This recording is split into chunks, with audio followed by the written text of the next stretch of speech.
સવિતા, માતાજીની વેણી તૈયાર છે ને? જય શ્રી કૃષ્ણ મમ્મીજી. જય શ્રી કૃષ્ણ બેટા. માં, તમારી કૃપાથી મને બહુ ગુણિયલ બહુ મળી છે. એક પણ કામ કરવાની ના ન પાડે. દરેક પડ્યો બોલ ઝીલે, બધા જ કામ કરે. માતાજીને મારી ફરિયાદ કરતા હતા? ના, વખાણ કરતી હતી.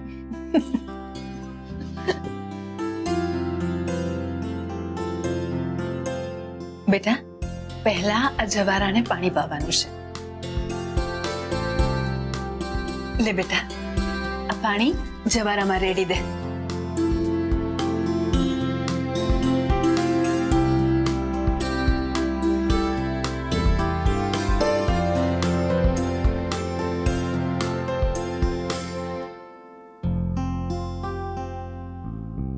હવે માતાજીનો શણગાર કરવાનો છે. આ બધી સામગ્રી છે, આનાથી આપણે માતાજીનો શણગાર કરશું.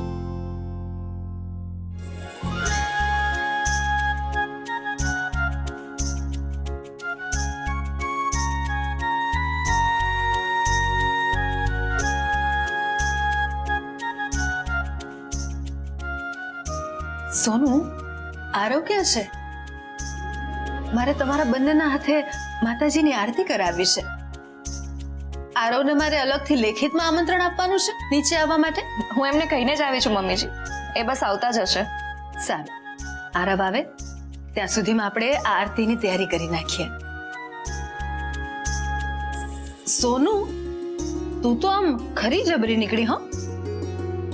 આમ કહ્યા કર્યા વગરની ઘરમાંથી નીકળી ગઈ અને વળી પાછો તારો ફોન પણ બંધ કરીને બેસી ગઈ. ઉપરથી ત્યાં બેઠા બેઠા પણ તારાથી મારી પરીક્ષા લીધા વગર ના રહેવાયો નહીં, એટલે મને મેસેજ પણ કર્યો. જો કે મેસેજ મને વાંચતા પણ આવડ્યો અને સમજતા પણ.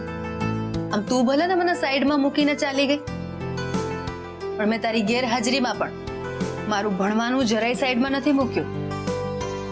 એ તો મેં ચાલુ જ રાખ્યું હતું. મમ્મીજી, એ તમે બહુ સારું કર્યું. પણ તે આમ અહીંથી મને કહ્યા કીધા વગરનું જતા રહીને જરાય સારું નથી કર્યું. તને ખબર છે, આઈ મિસ યુ અ લોટ. હું બરાબર બોલીને બેટા? મને ખબર છે કે આ વખતે હું બરાબર બોલીશ, કારણ કે આ ફક્ત શબ્દો નહીં, તારા માટેનો મારો પ્રેમ, મારી ભાવના છે. Never makes angry. Never makes angry નહીં મમ્મીજી, નેવર ગેટ એંગ્રી ઓન અસ.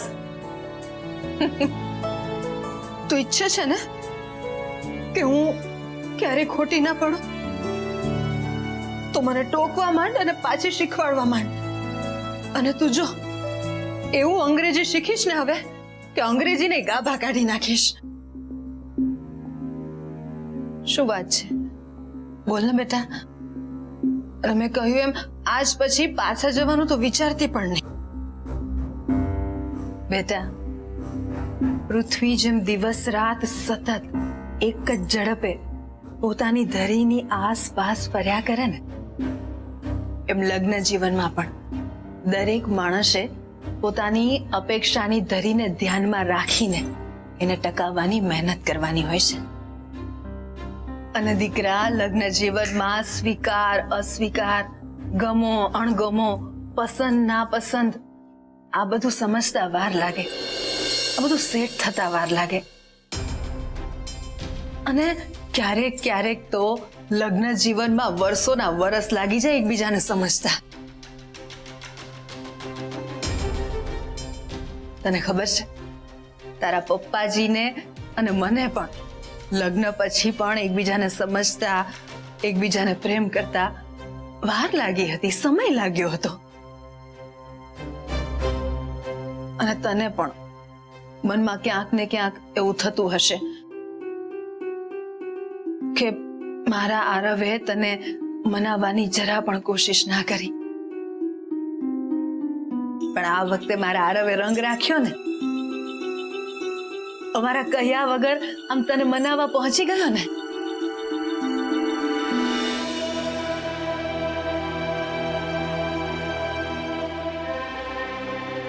આમ શું જુએ છે? મેં આરવને પહેલેથી જ ચોખ્ખું કહી દીધું હતું કે તું સોનુને આમ ધાક ધમકીથી કે પરાણે લઈ આવીશ ને એ મને માન્ય નહીં રહે. સોનુ એની મરજીથી આવે અથવા તો તું એને મનાવીને લઈ આવીશ ને તો જ ચાલશે. તને શું લાગે છે મેં તને આમ પૂજા માટે આવવાનું કહ્યું હોત તો તું ના આવત, ના થોડી પાડત? પણ મારે આ કામ મારા આરવ પાસે કરાવવું હતું અને એણે કર્યું પણ ખરું. અને હું તો માતાજીને એ જ પ્રાર્થના કરું છું કે મારા આરવ અને સોનુની જોડીને સલામત રાખે.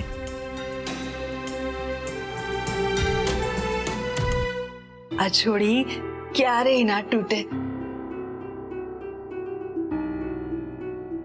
અરે આરવ, તો ક્યારે આવ્યો?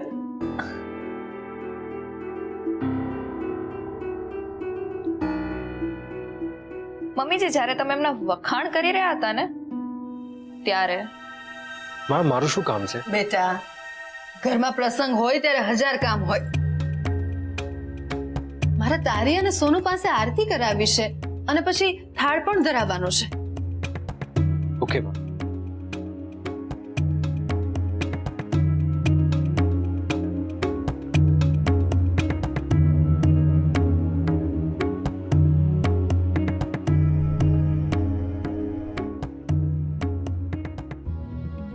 એમણે તમને ચોખ્ખું કહ્યું હતું ને કે માતાજીની સ્થાપના કરવાની છે એટલે મારે મારા ભાઈની ઘરેથી આવી જવું પડશે.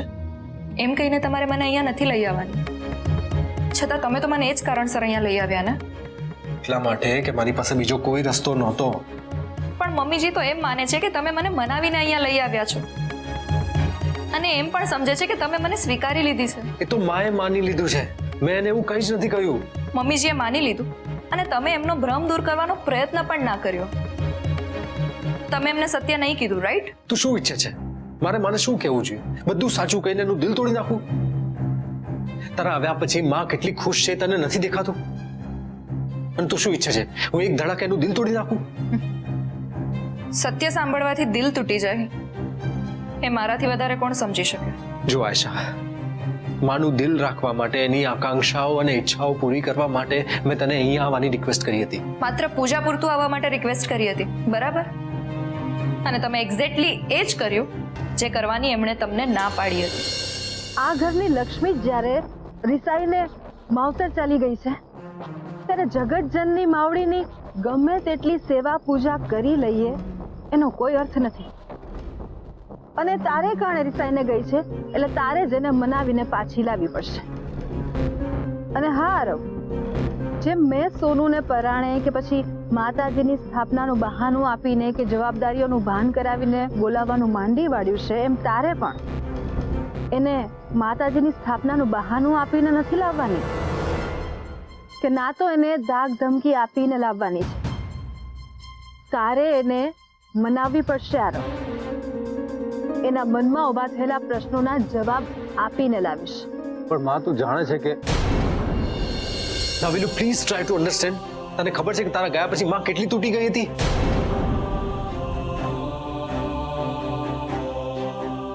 આયશા, એક પતિ તરીકે હું તને જે જગ્યા મારા દિલમાં ના આપી શક્યો ને, એ માએ તને એક દીકરી તરીકે, એક વહુ તરીકે એના દિલમાં આપી છે. તું ના હોય ને ત્યારે મારી પહાડ જેવી અડીખમમાં ભાંગી પડે છે. મેં એનું દુઃખ, એની પીડા જોઈ છે.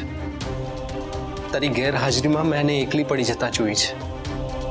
તને ખબર છે, એને તો પ્રણ લઈ લીધો હતો કે મારી સોનુની હાજરી વગર હું દેવીમાની પધરામણી નહીં કરું. દેવીમાની સ્થાપનાનો જે નિયમ લાખો મુસીબતો છતાં પણ એને નહોતો તોડ્યો ને, એ તારા ન આવવાથી એ નિયમની સાથે મારી માં પણ તૂટી જાત. મારી માં પણ એવી જિદ્દી ને સોમાની છે ને કે એણે મારી સામે એવી કડક શરત મૂકી દીધી કે મારે તને ફરજ પાડીને નહીં, મનાવીને લાવવાની. પણ તમે તો મને ફરજ પાડીને જ લઈ આવ્યા ને. તો ફરજ ન પાડત તો શું કરત? ખોટું બોલીને તને લઈ આવું કે જે પ્રેમ મને આટલા વખતમાં નહોતો થયો એ રાતો રાત થઈ ગયો? મારી સામે તમે ખોટું ના બોલ્યા, પણ મમ્મીજીની સામે તો તમે ખોટું જ બોલ્યા ને. એ એટલા માટે કે મારે મારી માને તૂટવા નહોતી દેવી. જો આયશા, મને ભલે તારા માટે પ્રેમ ના હોય, પણ મને તારા ઉપર ટ્રસ્ટ છે અને શ્રદ્ધા છે. મારાથી મારા માની પીડા સહન ન થઈ ને ત્યારે મારે તને વિડીયો કોલ કરવો પડ્યો. સોરી આયશા, તને આટલી મોડી રાત્રે ફોન કરું છું, પણ આપણી વાત થવી જરૂરી છે. જો આયશા, મને ખબર છે કે મેં તને બહુ હર્ટ કરી છે અને હું તારું ડિસિઝન બદલવા માટે મજબૂર નહીં કરું, પણ મારે તને એક રિક્વેસ્ટ કરવી છે. શેની રિક્વેસ્ટ? ચૈત્ર નવરાત્રી માટે આપણા ઘરમાં દેવી માની સ્થાપના કરવાની છે અને માં જીદ લઈને બેઠી છે કે જો માળીની સ્થાપના કરવા માટે આયશા નહીં આવે ને તો એ માળીની સ્થાપનાનો વિચાર પણ માંડી વાળશે. વોટ? હા આયશા, એટલે જો તું કાલે ઘરે નહીં આવે ને તો ઘરે બધું વિખેરાઈ જશે અને માં અપસેટ થઈ જશે, એ અલગ. એટલે હું તને રિક્વેસ્ટ કરું છું કે પ્લીઝ તું માતાજીની સ્થાપના કરવા માટે આવીશ ને. આરો, મેં તમને સિરિયસલી કહેલું કે આપણે કોઈને કોઈ ડિસિઝન લેવું જ પડશે, અને અત્યારે તમે મને પાછા ઘરે આવવા માટે કહો છો. જો આયશા, હું તને તારું ડિસિઝન બદલવા માટે નથી કહી રહ્યો. હું તને ખાલી એટલી રિક્વેસ્ટ કરી રહ્યો છું કે નવરાત્રી પૂરતી તું આવી જા, પછી તારે જે કરવું એ કરજે. પ્લીઝ આયશા, મારા માટે નહીં પણ મા માટે આવી જા. ઓકે, હું આવીશ, પણ માત્ર માતાજીની સ્થાપના કરવા માટે જ આવીશ. Thank you Ayesha, thank you very much. આપણે એક કામ કરશું આયશા, આપણે છે ને માને સરપ્રાઈઝ આપીશું. હું તને વહેલી સવારે લેવા આવી જઈશ, પછી આપણે ઢોલ નગારા સાથે માતાજીની મૂર્તિ લઈને આવીશું. ઓકે.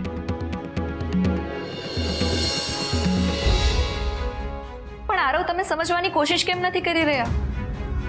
હું માતાજીની મૂર્તિ લાવી એના લીધે મમ્મીજી એમ સમજવા લાગ્યા છે કે તમે મને મનાવીને અહીં લાવ્યા છો. હું અહીં આવી એનો અર્થ મમ્મીજીએ એવો કાઢ્યો છે કે આપણી વચ્ચે હવે કોઈ જ ખટરાગ નથી, બધું પતી ગયું છે. એ માનતી હોય તો માનવા દે ને. એ આવા સુખદ બ્રહ્મમાં રહેતી હોય તો તને વાંધો શું છે? મમ્મીજી ખુશ છે, પણ મારી ખુશી, મારા સ્વાભિમાનનું શું?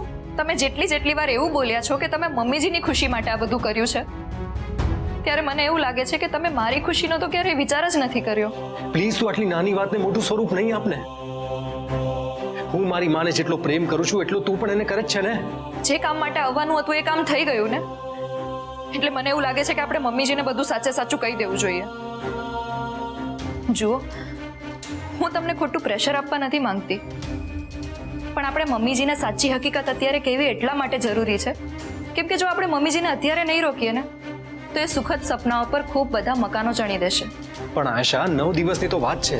ઘરમાં પ્રસંગ છે તો પ્રસંગને સાચવી લે ને. પ્રસંગ તો સચવાઈ જશે, પણ ક્યાં સુધી આપણે મમ્મીજીને અંધારામાં રાખીશું? 9 દિવસ, 9 દિવસ, 9 મહિના, 9 વર્ષ. ક્યારેક ને ક્યારેક તો આપણે મમ્મીજીને કહેવાનું જ છે ને, તો આજે શું કામ નહીં? મારે હિસાબે તમે મને સ્વીકારી લીધી છે એ મમ્મીજીનો ભ્રમ તોડવો જરૂરી છે. હિનાબેન, તમારી અહીંયા આવવાની તૈયારી થઈ ગઈ છે ને? મને લાગે છે કે તમારો વિચાર બદલે ને એ પહેલા ગાડી અને ડ્રાઈવર બંનેને મોકલી દો, એટલે તમને લઈને સીધા જ અહીંયા આવે. અરે પણ બેન, કાંઈ બોલવાનું નથી તમારે. તમે ત્યાં એકલા રહેશો અને કુંતલભાઈને કંઈક થઈ જશે તો સોનુ એની જાતને ક્યારેય માફ નહીં કરી શકે. અરે કોકિલાબેન, મારી વાત તો સાંભળો. તમે તૈયાર રહેજો, ડ્રાઈવર કલાકમાં ત્યાં પહોંચી જશે. ઠીક છે.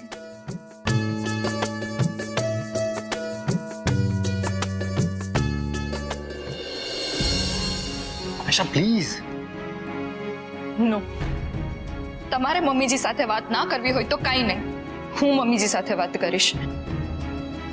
હવે હું એમની સાથે આ તો નહીં, બીજું કોઈ જ જૂઠાણું ચલાવવા નથી માંગતી. કમાલની જીદી છે યાર તું. મારી વાત ના માની તે ના જ માની. જીત તો જીત, તમે જેમ સમજો એમ. હું આખી દુનિયા સામે ખોટું બોલી શકું પણ મમ્મીજી સામે નહીં. મમ્મીજી મારા પર આંખ બંધ કરીને વિશ્વાસ કરે છે. હું એમનો વિશ્વાસઘાત કરીને એમને હર્ટ કરવા નથી માંગતી. આયશા પ્લીઝ, આટલા દિવસ રાહ જોઈ છે, થોડા દિવસ વધારે.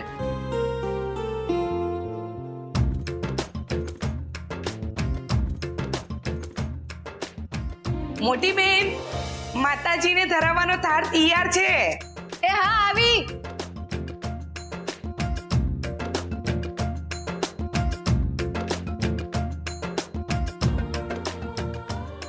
અરે વાહ સવિતા, તે તો ઘણા બધા થાળ તૈયાર રાખ્યા છે ને. લાપસી, મોહન થાળ, કંસાર. શું વાત છે? મોટી બેન, માતાજીને ભાવતું ભોજન ધરાવીએ તો એ આપણા પર કૃપા કરે ને. સાચી વાત છે, હું લઈને જાઉં છું.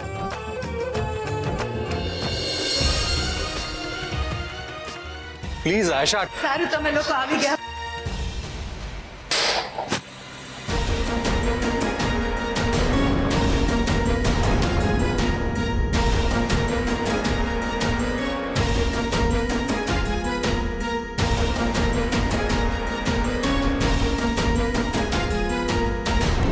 મોટી બેન, આ કેવા અપસુકન થઈ ગયા. ક્યાંક કઈ અમંગળ તો નહીં થાય ને?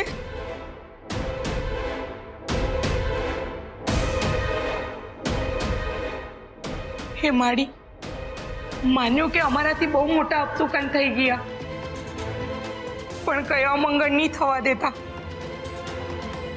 કેવી વાત કરે છે સવિતા? જે થવાનું હતું એ થઈ ગયું, અને માતાજી પણ જાણે છે કે આપણે આ કંઈ જાણી જોઈને નથી કર્યું. સોરી મમ્મીજી, મારું ધ્યાન જ નહોતું. હા બેટા, મને ખબર છે મારું પણ ક્યાં ધ્યાન હતું. અને સવિતા, આ નૈવેદ્યને બહાર ગાર્ડનમાં ખાડો ખોદીને એમાં નાખી દેજે ને, બહાર ફેંકાશે નહીં. અને તું બીજો નૈવેદ્ય બનાવવા માંડ, હું હમણાં આવું જ છું. મમ્મીજી, મારે તમારી સાથે એક વાત કરવી છે. બોલ ને બેટા.